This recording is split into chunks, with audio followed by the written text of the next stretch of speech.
अस्सलाम वालेकुम वरहमतुल्लाहि वबरकातुहू। बिस्मिल्लाहिर्रहमानिर्रहीम। अल्लाह के नाम से शुरू करते हैं जो बड़ा मेहरबान और नहायत रहम करने वाला है। पारा नंबर 22 सूरह फातर की आयत नंबर 31 से हम शुरू करेंगे, जिसके मुताबिक कि किताब बजरिया वही हमने आपकी तरफ भेजी है, वही सरासर हक है, वही तस्दीक करती है पहली किताबों की। बेशक अल्लाह ताला अपने बंदों के सारे अहवाल से बाखबर है और देखने वाला है। फिर बयान फरमाया जाता है कि फिर हमने वारस बनाया इस किताब का इनको जिन्हें हमने चुन लिया था अपने बंदों से। बस बाज़ इनमें से अपने नफ्स पर जुल्म करने वाले हैं और बाज़ दरमियाना रूह हैं और बाज़ सबकत ले जाने वाले हैं नेकियों में अल्लाह के तौफीक से। यही अल्लाह ताला का बहुत बड़ा फजल व करम है।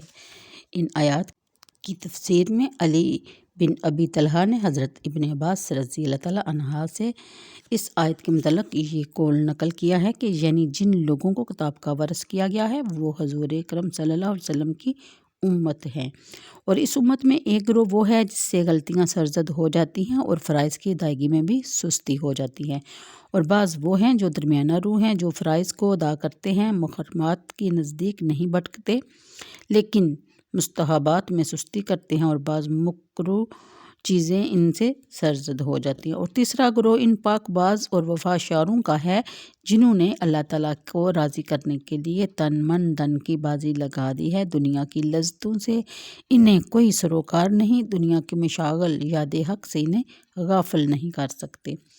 हर नेक काम में सबसे आगे बढ़ने की कोशिश करते हैं। इनका सारा वक़्त, इनका सारा माल, बल्कि इनका दिलो जान बेरज़ाए जाना पर कुर्बान है।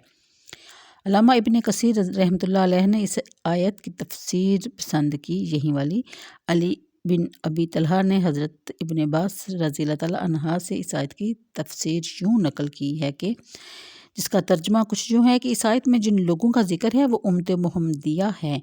इनमें जो गुनहगार हैं इनको गुनाह बख्श दिए जाएंगे, और जो दरमियाना रूह है इनसे आसान हिसाब लिया जाएगा, और जो साबकीन हैं इनको बगैर हिसाब के जन्नत में दाखिल कर दिया जाएगा। सुबहान अल्लाह।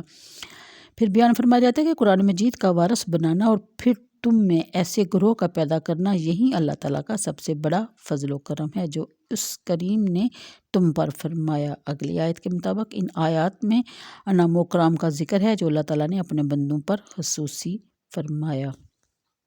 आयत नंबर 32-33 के मुताबिक के सदाबहार बागात ये इनमें दाखिल होंगे, पहनाए जाएंगे इन्हें वहाँ सोने के कंगन और मोतियों के हार, और इनकी पोशाक वहाँ रेशमी होगी। शुक्र नेमत के तौर पर कहेंगे सब सताइश अल्लाह के लिए है जिसने दूर कर दिया हमसे गम।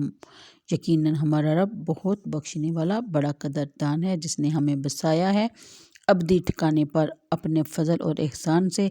न छुएगी यहाँ हमें कोई तकलीफ़, ना छुएगी हमें कोई थकन, और जिन्होंने कुफर किया इनके लिए दोज़ख की आग तैयार है, ना इनकी क़ज़ा आएगी और वो मर जाएंगे और ना हल्का किया जाएगा इनसे दोज़ख का अज़ाब। इसी तरह हम बदला देते हैं हर नशुक्र गुज़ार को।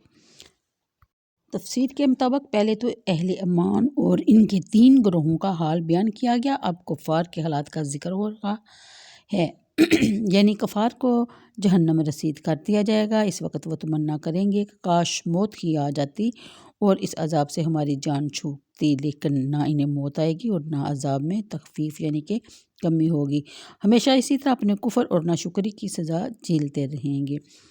अगली आयत के मुताबिक दोज़खी जहन्नम में रोना और चिल्लाना शुरू कर देंगे या दोज़ख से निकाले जाने की दरख्वास्त करेंगे और वादा करेंगे कि अगर हमें एक बार मौका मिल गया तो हम उम्र भर नेक काम ही करते रहेंगे। इन्हें कहा जाएगा कि अब ऐसी बातें करने का कोई फ़ायदा नहीं। अगर तुम दुनिया में पल भर के लिए जाते हो और फिर वहाँ से रुखसत होकर दिए जाते हो तो तुम ये उज़र पेश कर सकते थे कि ए हमारे खुदावंद, हम दुनिया में गए ज़रूर लेकिन सिर्फ पल भर के लिए, ना हमें कुछ सोचने का मौका मिला, ना समझने का, और ना कोई हमें समझाने आया और ना किसी ने हमारे सामने कोई दलील पेश की, इसलिए हम माजूर थे। हताकार ज़रूर हैं लेकिन हमारी मजबूरी और माजूरी भी तो नज़रअंदाज करने के काबिल नहीं। بیان فرمایا جائے گا کہ اے کفار، تم جانتے ہو ایسا تو نہیں ہوا، عرصہ دراز تک تم دنیا میں رہے، تمہیں سوچنے اور سمجھنے کے لیے لمبی مہلت دی گئی، ہمارے نبیوں نے خوب جھنجھوڑ کر تمہیں خواب غفلت سے بیدار کیا، لیکن تم نے کسی موقع سے فائدہ نہ اٹھایا۔ اب تمہارا رونا اور چلانا بے سود ہے، تمہیں اچھی طرح آزما لیا گیا ہے، اب دوبارہ آزمانے کی ضرورت نہیں۔ تو آج کی ویڈیو یہاں تک، مجھے دیجیے اجازت، دعاؤں میں یاد رکھیے، ویڈیو کو لائک اور شیئر کر دیا کریں، یہ آپ کی طرف سے صدقہ جاریہ ہوگا اور آپ بھی ثواب میں برابر کے حصے دار ہوں گے۔ اللہ حافظ۔